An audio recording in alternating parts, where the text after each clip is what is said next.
It's been so long. So good to see you again. Well, not good, really. Don't say anything. Mommy knows. You thought you could just walk right in here, didn't you? As if nothing ever happened. What a joke. Well, they're all dead, all of them. And you did that. Try to live knowing that for whatever brief time you're still alive. But hey, that's just a theory, right? A theory. A theory. A theory.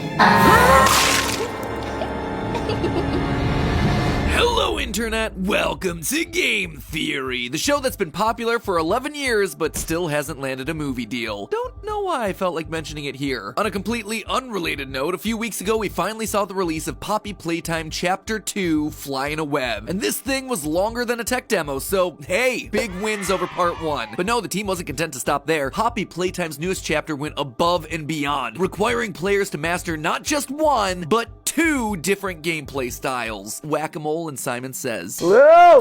Yellow!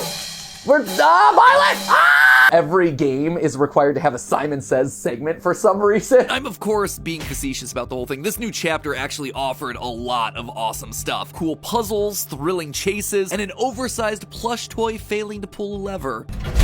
The animation is so adorable. I could sit here and watch that all day. Oh, and there are also collectible trophies now. Really challenging collectible trophies that'll push you to the limits of your gamer senses. Any secret trophies or anything that we see up here? Any secret trophies? Secret trophies? Secret trophies? But we all know why we're really here. It's not for the gameplay innovation or the collectibles. It's for the hidden notes and cryptic clues. Ladies and gentlemen, we have ourselves some lore to decipher. And spoiler alert, Poppy isn't who we thought she was. First, here's what you need to know to understand today's theory. Poppy Playtime Chapter 1 focused on us, the player, returning to an abandoned toy factory in order to save some employees that went missing there 10 years ago. We're told via a mysterious note that we have to find the flower. Several puzzles and one giant Muppet chase later, we find the flower in the form of a giant wall mural of a poppy. Inside is a replica of a house and a doll named Poppy Playtime, locked away inside of a glass case. And of course, we set her free without a second thought because players in video games have never seen a horror movie before. Anyway, Chapter 2 picks up immediately afterward. Poppy agrees to help us activate a train that'll help us get out of the factory. So much for wanting to help save those missing employees, but hey, if a creepy talking doll starts offering me ways to not be around the creepy talking doll, I'm gonna take that offer. But of course, things are never quite that easy. Mommy Longlegs, a giant stretchy toy spider, takes Poppy hostage and forces us to play 3 minigames in her game station in order to unlock each part of the train's code. Eventually, we break out of our games, which causes her to go complete sicko mode and chase us through a narrow escape sequence.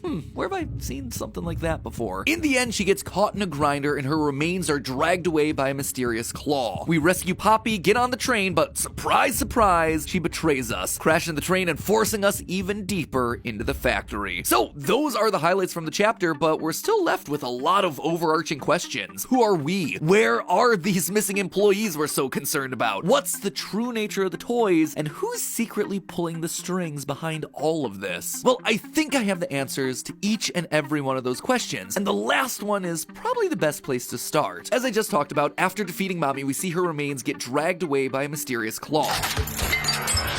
No, not Burn Trap's claw, but also, yeah, kind of Burn Trap's claw. You see, the hand we see pull Mommy away is very different from all the other designs that we've encountered in the game so far. Most of the toys that we fight are brightly colored, made of plastic or fur, and, you know, look like actual toys. This thing, though, is dark, mechanical, and could poke your eye out. It's like an erector set on steroids. And that's not all. If you zoom in and enhance the image of the claw, you can actually make out that there's organic material mixed in there. Bones and maybe even some veins mixed in with the metallic parts. So yeah, the comparison to Spring Trap, Burn Trap, call them whatever you want, it isn't that much of a joke. But what is this biomechanic hybrid doing within the context of Poppy? Well, back in Chapter 1, we discovered the final VHS tape which cataloged the results of experiment 1006, nicknamed the Prototype. Final log in relation. Experiment 1006.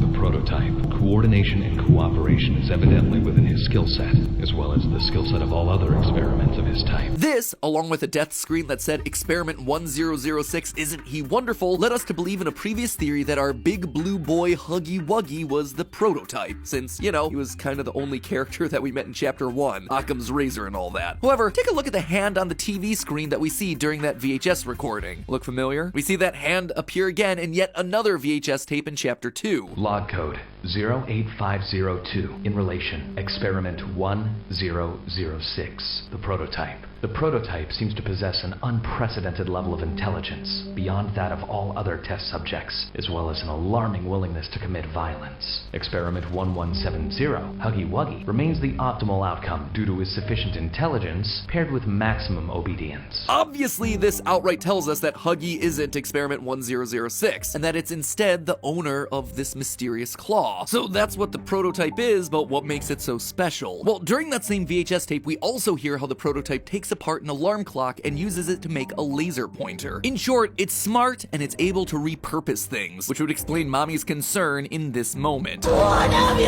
done? You make me part of you! She's gonna be reused and repurposed by this entity in order to help the monster escape. Kinda makes you wonder if the veins and bones were how this creature was originally designed, or maybe that's what happened to all the other missing employees. Their bodies were added to the machine. It's interesting, in our last theory we predicted that Mommy Longlegs would be adding the bodies of dead toys to herself in order to become stronger. We were right about the concept, just looks like we were wrong about who it applied to. As for how this thing is gonna wind up looking, anyone remember Sid from Toy Story 1? Sounds like we might have found one of his creations. So right now it looks like the prototype 1006 is gonna be our overarching villain for the franchise, taking pieces and parts of the other toys, and maybe even pieces and parts of other people to grow stronger. That being said, one toy that doesn't appear to have been added to the prototype yet is Huggy Wuggy. He may not have appeared explicitly in this chapter, but hints of him are hidden around. When you go into the chapter's water treatment room, if you look carefully, you can see some blue fur that's scattered around the pipes alongside trails of blood. This appears to be the room that Huggy fell through at the end of the last chapter, and would seem to imply that Huggy picked himself up and went full-on sus mode by venting away, waiting to return until a future chapter. Which honestly makes sense. He can't die yet, he's basically the mascot of the franchise. Who even cares about Poppy at this point? I mean, me. I do, because lore, but I feel like I'm definitely in the minority on that one. Speaking of Poppy, let's talk about her, shall we? I mean, it is her name on the title screen after all. This isn't Kissy Missy Playtime or Cat Bee Playtime, you know? Well, mere hours after Chapter 2 came out, the fan community did what the fan community gonna do. They dug into the game files. And by doing so, they discovered an early build of this chapter hidden away. And while the game itself is still basically the same, the end is where things get real interesting. Normally, you get on the train and Poppy gives you this sinister speech about how you're not allowed to leave. She betrays us and sends us hurtling deeper into the factory for reasons that are kept pretty darn vague. Terrible things have happened, but I know that whatever I need you to do, you're capable. However, in the cut version of this monologue, we actually get a bit more detail on her motivations. You have so much potential. I know you came to find the ones who had disappeared all those years ago, but they're gone. They've been gone for a long time. Terrible things have happened, and I am the cause. Being able to exist as a doll, it has killed so many people. Now, interpreting cut content is always going to be a tricky science. Do you use it? Do you not? How do you use it? Here, I'm only pointing it out because this seems to confirm one of our original theories, that Poppy is the reason all of this is happening. She literally says that because she was able to exist as a doll, people died, which tells us two things. One, that she's been around since the very beginning. She knows about the experimentation that's being done on humans. She's witnessed it all. I was the first. I have seen everything. Yes, FNAF, we hear you. You're very special. You did it first. Secondly, though, it seems to tell us that Poppy isn't who we originally thought. Loyal theorists will remember that last time we predicted that former employee Stella Graber was the person whose body and spirit were used to build Poppy. In Chapter 1, we found a VHS tape talking about her desire to stay young and her love of children, which all but seemed to scream, "Make me into an undying doll monster." However, after the clues seeded out in this chapter, we know for a fact that she's no longer a candidate. When we first enter the game station, we're greeted by Stella's voice. Hi kids, welcome to the game station. I'm Stella, and we've got 3 super duper fun games to play. Her name also appears on the bottom of a document outlining how to test children using the various game station modules. Quote, give all reports to Ms. Stella Graber to sort through. So Stella was clearly involved with whatever experimentation was going on at Playtime Co. And since these experiments were started because the living doll Poppy existed in the first place, Stella can't be Poppy. In that same document, we also see references to Mommy Longlegs. Now, if you look closely at the Mommy Longlegs commercial that plays at the top of the chapter, you can see that it's dated 1991. Poppy was meant to be the first living toy developed back in 1950. Therefore, if Stella was alive around the time of Mommy Longlegs, then she couldn't possibly be inside Poppy. So if Poppy isn't Stella, then who is she? Well, early in chapter 2, we visit Elliot Ludwig's office, founder of Playtime Co. It's here that we learn that he experienced a tragic family loss sometime in the 1960s. In the 1960s, an unfortunate family death had pushed Ludwig down to his lowest. This loss is what spurred him to work harder and build an empire around his toys. Now, it's not actually clear who this family member was. You would suspect his kid, right? Kid dies or is dying and he finds a way to make her into a living toy. Yeah, I am broken. I will put you back together. Thank you, FNAF. Go and do something else with your life. Make your lore more sensible. Stop trying to butt into other people's narratives, okay? Other people's very similar narratives.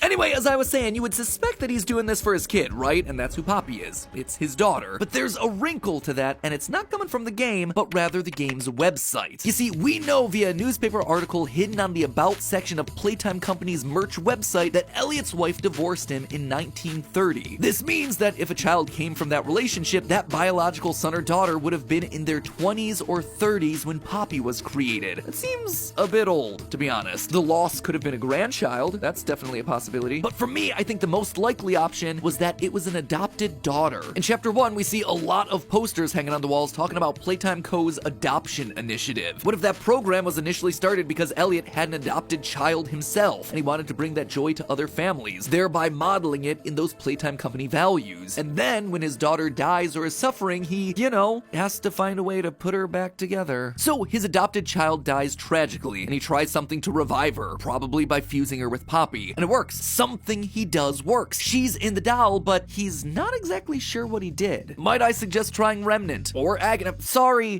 now I'm just going out of my way to do it. Anyway, we know that he's unsure based on a note that we find in Elliot's office in chapter 2. This note talks about experiment 814, in which they try to bring rats back to life using the poppy flower. My suspicion is that this is because he was somehow able to revive his daughter inside of Poppy, a doll who we're told has the essence of poppy flower built into her hair. This is also why we find Poppy hidden in a glass case. It's so his daughter can be preserved, protected, and also studied. It's because he saw it was possible, and then he went on to repeat it, which is why he's so happy about his wonderful experiment 1006, the prototype. After nearly 200 additional experiments post poppy flowers and rats, this is where he finally cracks the code. He's brought things to life, but the prototype is too smart. It escapes and doesn't obey orders, sending the factory into chaos. This is why we hear that Huggy Wuggy is actually the perfect creation, because he's smart, but he's also obedient. Experiment 1170, Huggy Wuggy, remains the optimal outcome due to his sufficient intelligence paired with maximum obedience. And that, my friends, is the story of how everything started at Playtime Co. We now know that Elliot Ludwig's adopted daughter is likely the entity inside the Poppy doll, and that our overarching villain for the series is the prototype, the first successful recreation of that technology, of bringing something back to life. A toy that steals and uses the pieces and parts of other things to make itself stronger. But there's still lots more to discover here. Who or what is inside the other toys? Are they employees or are they something else? What about the mysterious death screens that we see each time we die? What are they trying to tell us? If people are inside of toys, then what about the prototype? Is it someone important, or is it just a random collection of people? And probably the biggest question of all, who are we in relation to all of this? I suspect that I may have figured out our character's name and possible role in the company, but answers to that and more will have to wait for next time, just because I have a few other things that I want to double check inside the game first. So make sure you grab pack that subscribe button to guarantee that you see our second part of Chapter 2's coverage when it comes out here in a week or two. And until then, remember, it's all Just a theory. a game theory. Thanks for watching.